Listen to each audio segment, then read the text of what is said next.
Morning, folks.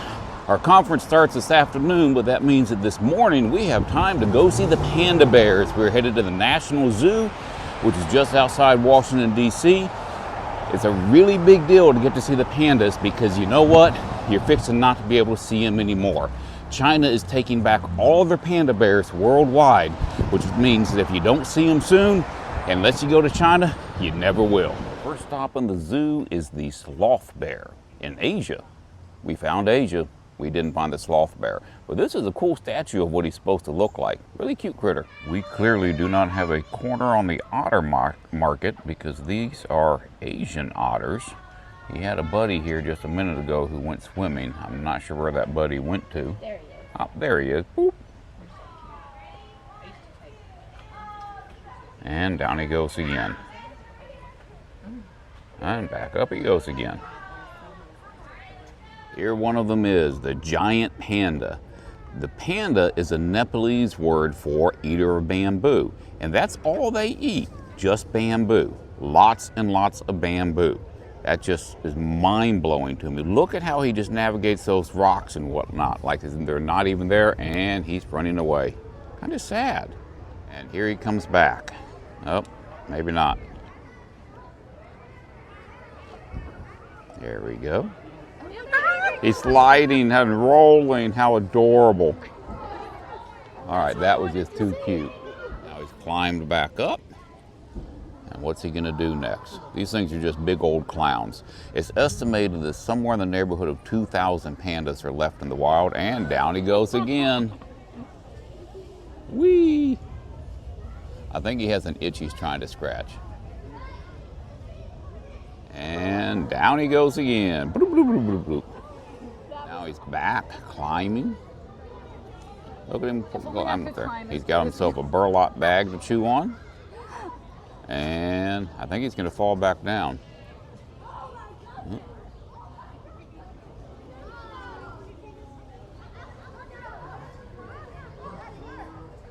No, he's just sitting there hanging there playing with his burlap bag.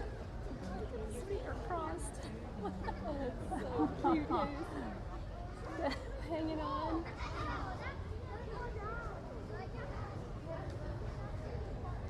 Oh, wow. They have really magnificent enclosures here for them. Lots of things to interact with, large green space, hills he can slide down. Very cool stuff.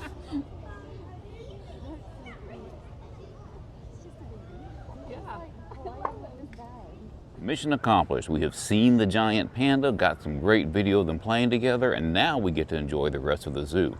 I wonder what else we're going to get to see here. These guys are really, really cool. They're horseshoe crabs, and we actually have these on the Gulf Coast. I found them down Fort Morgan. These are very important. Did you know that they have blue blood, where most people have red blood? Horseshoe crabs have blue blood, which is very unique, and they have discovered that they can use them for all kinds of medical purposes. And they're doing a lot of research about how horseshoe crabs' blood can help us as people. Sadly, their population is also on the decrease, so it's going to be very, very important as time goes on for our own safety that we can take and protect them and ensure that they stay a viable part of the Earth's population. Yes, everybody needs to take a bath. Some of y'all, particularly you boys, you need to take baths more often.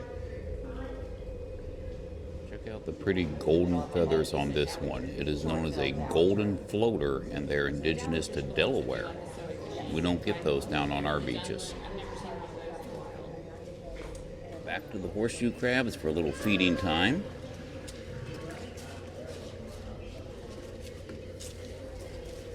Yep, whoop, there it went.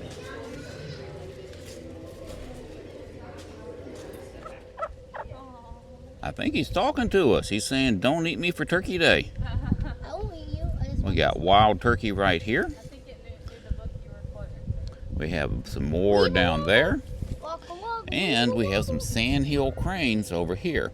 Now, we used to have sandhill cranes in Gulf State Park prior to the fire of 1984.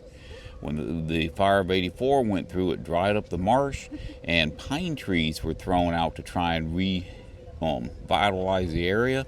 And as a result, the pine trees finished drying out the areas the sandhills lived, and now we don't have them there anymore. No, he's not dead. He just looks like he's dead, and he is in fact taking a nap. This is going to be a red-legged Surima, and it takes, and let's see, get it focused. There we go. It'll take and lie on its side on the belly, just soaking up the sun and looking pretty dead. Check out these beauties. These are scarlet ibises. I always love how the beak is curved on the scarlet ibis, and they also have the glossy ibis. And I believe a white ibis is what we get where we're at. Up above them, we've got the Rosetta spoonbill. And if you look at his bill, it looks like a spoon. Let's see if he'll quit scratching himself for just a second.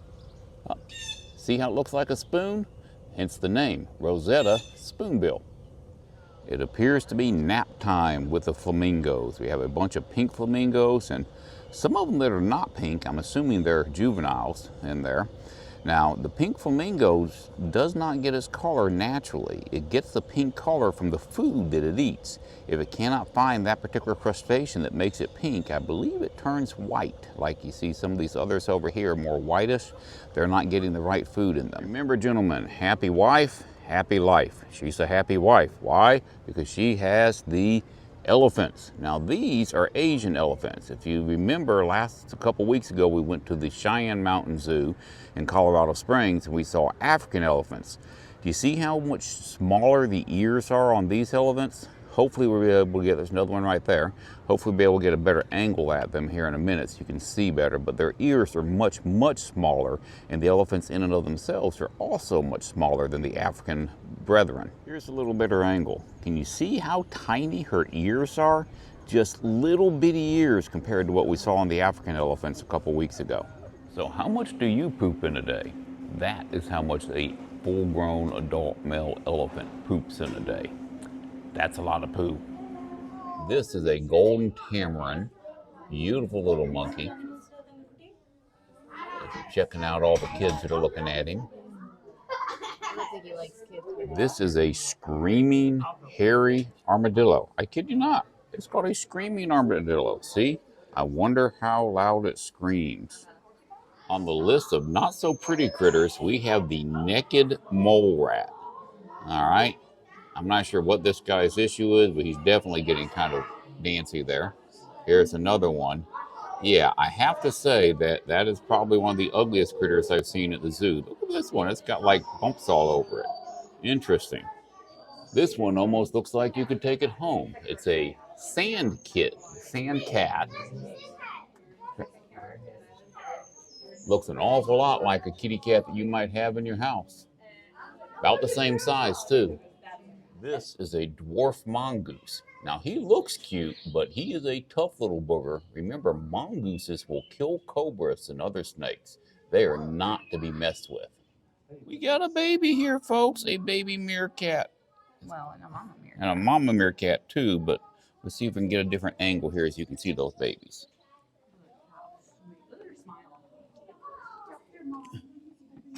There we go. She does not look very impressed, does she? She does. She was proud. And we got, call that proud papa standing up top there checking us out. I just love the meerkats. They're just the coolest creatures in the world. So much personality here. And if you take a look down, Mama's cuddling those babies now. This is a Komodo dragon. While he doesn't look like much, he is actually quite dangerous. They say that he uses his speed and strength to smash animals to the ground, and then he bites them and injects venom into them to cause them to die more quickly. Then, of course, he's going to eat them. This is a snouted cobra from India, I believe it said. They say that the farmers actually like having these things around. Even though they have a deadly bite, they do a very important job of keeping the rodents population under control, and that allows their crops to grow, because without the cobra, the rodents would eat all of their crops. Everything has a purpose. And this one is a puff adder, a very deadly, highly venomous snake. They said that when it gets threatened, it inhales a bunch of air, puffing its body out to make it look bigger. It's not very fast moving when it's slithering, but it has one of the fastest strikes of any snake alive. This is a false water cobra. While it's not a true cobra, they say that it is still venomous. However, its venom is not nearly as venomous as the true cobras is. We have two of them in there. Look at him just slither away. He looks a tremendous amount like the real cobra does. We have a little fight going on here between two Grand Cayman iguanas. One of them started headed towards the food, and the other one clearly did not appreciate that and ran to intercept it. I think they're having an argument right now. It's hard to see him back there, but that is the legendary king cobra. It says that he can get up to 10 to 12 feet long and it says the cobra may rear up to 1/3 of its body size before striking. And of course, everybody knows that when they're threatened, they take and spread their head out, making themselves look even bigger. Very deadly snake. Look at the size of this snapping turtle, guys. That's a pretty good size one, but did you know they're getting a whole lot bigger than that? That one's probably about 70 pounds, and the snapping turtle will get up to about 200 pounds and can live to be well over 100 years old. In fact, a few years back, they found a snapping turtle with a musket ball in it from the Civil War. This is a blue poison dart frog, and yes, they actually used to make poison darts out of them. Interesting is that the poison that comes from them has nothing to do with the frog, but instead everything to do with what it eats. The insect it eats is what makes them venomous, or poisonous, I should say. What might be the last video of the day, we had the California sea lion. Got one napping over there, and we got another one making a big old ruckus swimming over here. Keeps splashing as he comes up.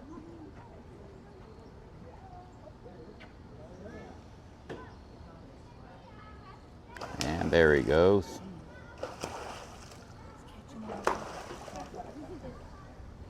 Here you can see that California seal under the water swimming around. Oh, look, we got one just zoom by me right there. This one here, he's the one that was flashing earlier. This one came right up to see me. Look at him, say hello, buddy. Hello. Blowing bubbles. Here he came back again, blowing some more bubbles.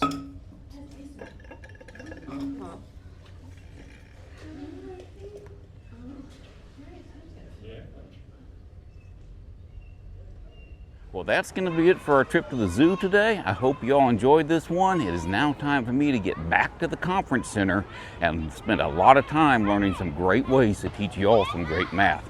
Hope you enjoyed this. I'll see you in class.